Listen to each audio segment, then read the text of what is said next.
Proofreading marks are an essential part of writing and revision. So when you're revising a paper and I or someone else who's proofreading for you marks it up, you'll want to follow those instructions.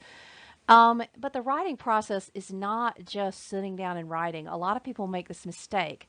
You know, if you're struggling with writing something, it's probably because you haven't done the brainstorming phase, which is called ideation, where we're kind of coming up with the idea of what are we going to write. And a lot of times you can just do that with mind mapping or just sketch out ideas. And then you go into outlining. Some people don't like to do an outline, but it really does save time if you'll do that instead of just sitting there and starting writing. And these two steps are part of pre-writing. Usually kids who struggle with writing papers haven't done their pre-writing and they're just trying to skip to writing, or what we actually call drafting. Now when you're drafting, you don't want to really take a lot of time to worry about making it perfect. You just want to kind of get it out because there's a struggle to actually create and to invent. So you definitely want to draft. Just because it's typed definitely does not mean it's done. Then you want to go to the next stage, which is called revision and editing, and that's where our proofreaders marks are going to come in. That's when you revise it and you proofread it and other people look at it and you edit it and make changes. I know for me, when I'm writing an article, I'll usually revise and edit a good 3 or 4 times. If I'm writing a book, I'll probably have 8 or 9 different versions of that book. And remember, this is also where you can use tools like Pro Writing Aid, which will do all your proofing for you. And remember, it's free for less than 1,000 words. So it's definitely something you want to do. And since it's free, it's awesome. And I use it for my blog posts and everything. And then you want to go to publishing. And publishing is where you actually make sure how it looks on the page. And a lot of you who just do papers, this revision and editing, you're kind of caring about publishing. But when you blog or when you write online, you really have to worry with how does it look on the page and do you have enough white space? And there's kind of a whole art to publishing we'll cover in a separate piece. Okay, so as we look at our definitions, first of all, when we talk about proofreading, that means to read printed or written materials and to mark errors. So we'll say, did you proof that? That means did you proofread and did you mark it up? And when we say editing, that's even more than proofreading. They're kind of go at the same time, but when you edit, you prepare it and you correct, condense, or modify it. So what you might do when you edit is you might say, okay, this paragraph, everything isn't together because you talked about idea number 1 in the first paragraph, and then you talked about idea number 1 again in the third paragraph, and you need to move all the idea 1 stuff together. So that's actually editing. We're actually moving stuff around. And remember this, once you type a paper, it is totally not done. It is drafted, and you have to really figure out how does it make sense. If it doesn't make sense to you, teachers are not magicians. It's not going to make sense to your teacher either. So proofreader marks are used to mark up the paper. So they are standard symbols and abbreviations used to mark up manuscripts and proofs. Some people will call these correction marks and proofreader symbols. So as we learned today's lesson, our person we're going to be quoting is a guy named Victor Frankl. He wrote a book called Man's Search for Meaning. He was an Austrian neurologist and psychiatrist, but he was actually a survivor of the Holocaust, and he wrote some amazing things from a concentration camp that you'll see quoted in our lesson today.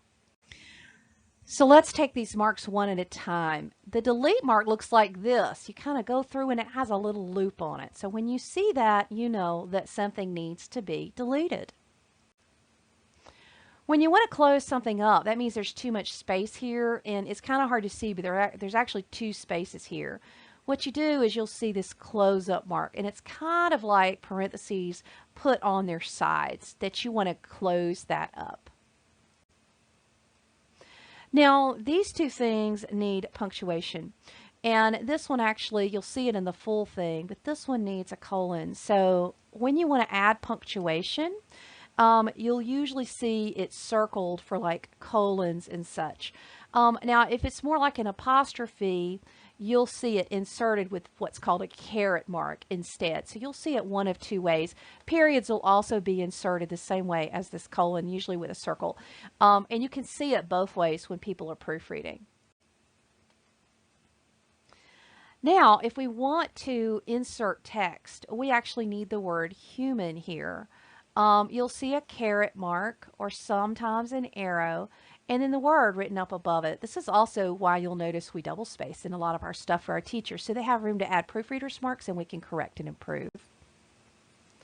Now, if I want to insert a space, I'm still going to use the caret mark, but now I'm going to use this thing, we call it the number sign or the pound sign, and that means add a space. Now, in this case, you see somebody has added the wrong font. You should be consistent in the body of your paper always, and that'll happen sometimes if you're not paying attention. So in this case, the wrong font is right here. Just remember, if you're writing an MLA paper, typically it's going to be Times New Roman 12, and neither one of these would be right. You do want to make sure you have the right font. So now we're proofreading this quote from Victor Frankl. Here we go. Everything can be taken. Now we have two B's here, so this means that we're going to mark that out. So make sure that you know that that means mark that out. So everything can be taken from A. Now we have too much space here, so this means to close that up and to get rid of that extra space. But one thing, now right here, it's supposed to have a colon. So when we want to add something, we just kind of put that in there and put the little dots there. The last of the, and we left out a word here. This should actually say human right there. Freedoms to, and here we need a space. Now this is a little bit different. We're going to do our caret here. Okay, so here we have a little caret I'm drawing, and we have, it looks like a little number sign, but it means to add a space. To space, choose ones. Now here we're going to use the caret again, but here we need an apostrophe. Attitude in any given set. Now here, this needs a vertical alignment, so we need it to be vertically aligned here. And that's how you do that right there, that needs vertical alignment. Of circumstances, to choose ones. Now here we have a little close up here on way. We need a period here, and then we also need to insert the closing quotation marks. Now, let's say I mess up and actually this is the wrong font. So right here, if this were my student, I would circle that and put WF, and that means wrong font. Now, let's say that I accidentally said to mark out circumstances. And so you can see that's a little delete mark with a little tail on it. If I didn't really want to do that, then when I put STET, that means leave it alone. So as you're typing, when you see proofreaders mark written on a piece of paper, you would have to follow those proofreaders marks. And I've given you a proofreaders mark handout to help you. Everything can be taken from a man, but one thing, the last of the human freedoms, to choose one's attitude in any given set of circumstances, to choose one's own way. And then it's going to be corrected, and it's going to look like it does here on the bottom. So let's look at a few more examples here. If I put 3 underlines, that means to capitalize. Now notice 2 underlines actually means to line it up horizontally. That doesn't happen as much as used to when we had actual typewriters for the 2 lines, but you do see the 3 underlines a lot because a lot of times students have trouble capitalizing. Now, in this case, this is called transpose. We want the words to actually be no longer. So this means flip no over here and flip longer afterwards. So that's the transpose mark. And now we want to add some punctuation. So in this case, we're adding a comma, and usually commas you'll see on the bottom. Okay, so let's look at another one here. When we proofread this, we need to capitalize that. So you see that the word when needs a capital. You'll see 3 underlines. Now, if something wasn't horizontally aligned, it would be actually just 2 underlines, but this one has 3. The other thing is that remember, this is the flip the word. So when we say, when we are no longer able to change a situation, we are challenged to change ourselves. And here we need to insert a comma. So you can see a little bit more proofreaders marks here on this example, and it should look like it does at the bottom after we're through retyping and fixing with our proofreaders marks. Now in this last example, we're going to be inserting a new paragraph, and this is how insert a paragraph looks. This is the paragraph mark, and it means that you should put in another paragraph. Now we've got to insert a new paragraph marker, and here's how this is going to look. We put the little mark that we want to insert something, but this new paragraph marker, and I'm going to draw it in red because I'm going to have to draw it kind of big so you can see what it looks like, looks about like this mark right here. Okay, so when you see that, that means new paragraph. Now there are two ways that we add proofreaders marks. And I actually need that there, haha. We'll add it handwritten, and we'll just handwrite on it, kind of like I'm doing here. Or electronically, we'll often do it in Adobe Acrobat Pro or some other annotation program. So if you're electronic, you can print it out and handwrite it, or you can actually write it on the screen, kind of like I'm writing here when I write all the different proofreaders marks on here. So know that there are two ways to do it. When I write my books, actually we use Adobe Acrobat Pro typically. Sometimes we'll use Microsoft Word and put the little edit marks in it, but a lot of times with the final proofs, it's Adobe Acrobat Pro, and we do that electronically. We're going to take a minute in Adobe Acrobat Pro to talk about how we proofread.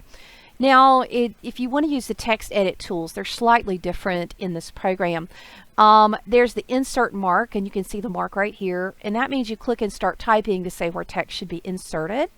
Delete text means you select it and press delete, and it will show where text needs to be deleted. And it'll do something called a strike through. See how it's done the strike through right there. And replace text, you highlight it and it says how it needs to replace. And you can see these over here. This is insert, and this is insert and delete. They're kind of combined, and then this is delete text. So if I was doing the same thing we just did before in Adobe Acrobat Pro, here's kind of how it would look. So what I would do is usually I will highlight like this W here, and then I'll put like a capital W, and then you can kind of see that it needs to be a capital, and then when you come back and look at it later, you'll see a capital W. And then you're going to have to kind of, so you're not going to get to do it exactly like we did with the proofreaders marks, but you can see this is no longer. So a lot of times you're actually typing it a little bit more when you're using it electronically. There are some drawing markups and some things you can do with drawing. You could get a pencil and you could do it that way, but a lot of times I really kind of like to do it here. So I would click here, and then I would say insert new paragraph, and there's different styles. There's more than one right way to do it, but the nice thing is when you open this document, you're going to see all the edits that I have down here on the right with the comments list, and be able to do those. You can actually leave voice comments for people by clicking this and doing record audio. I'm not going to do that right now. And there's other features like, you know, whether you approve it or you sign it and all that kind of stuff. And then you can also hit the T here and say, you know, this is a lovely piece. Remember to quote the author, Victor Frankl. And, you know, you can kind of do things like that. So those are a couple tips for when you actually proofread inside of Adobe Acrobat Reader Pro. And when you send each other documents or you have them electronically, this is how they'll be proofread. And you can even leave comments back to me. If you don't understand something, you can comment back. So now as we finish up, I want to show you my favorite trick for editing documents and proofreading when you're struggling. Now, of course, you've got your spell check in Microsoft Word and your spell check in Google Docs, but sometimes you need a little bit of proofreading. So I'm using Pro Writing Aid, which will check for you for free 1,000 words or less. I use it with everything I do. Highly recommend it for papers and such. And I'm going in it. Now, I do have the premium version, but I'm not going to sign into premium just so you can see how this looks. Now I have copied a piece that I wrote before I edited it. for the newspaper locally. So I'm going to click Analyze, and it's going to analyze my document and tell me all kinds of things. It's going to look at my grammar. It's going to try to find, of course, it might look for plagiarism. Sometimes it does, just depending on the different one, but you can see that it's found all kinds of stuff. It says I've overused these words, and it tells me what I should do to edit, or the different writing style that I've had, and it looks for passive or hidden verbs. It looks for all kinds of adverbs and things, which can be a problem in some types of writing. It looks to see if you have a variety of sentence lengths, which is important for good readability. You want to take out the cliches, and it has how to do that, as well as grammar. Sticky sentences are interesting. This is particularly important for blogging. These are things that slow people down when they read them. And there's other features that are in here, as well as your vague and abstract words and things you take out, and whether you're consistent or not. So these are all things that just really will help you out. Now, what I usually do is bring this up on one part of my screen and have it up in Microsoft Word or in Google Docs on the other as I edit. But you can do it a lot of different ways. So these are all tricks for proofreading by hand, but then also get a little bit of help and use some of the tools online for proofreading as well. So let's review what we've covered in this lesson. First of all, proofreading is part of revision and editing. You must do it. Don't just write that paper, print it out, and turn it in. That is a big mistake. We write our paper, and then we proofread and we mark it up. Then a paper is not done once it is typed. You do need to edit, you do need to mark it up, show it to a friend, which is called peer editing, and actually see, does it make sense? If they get confused, have them put a big question mark where they get confused. And do move things around, not just proofread for typos. You can proofread electronically or with handwriting, and I've shown you both of those examples. Do know the proofreader's marks. And finally, use proofreading tools that are out there. They're a lot more than Pro Writing Aid, but they will help you if English or literature or writing is not your thing. You can get a lot of the free tools out there to help you out and turn in something awesome. Good luck as you proofread and you write. You can do this.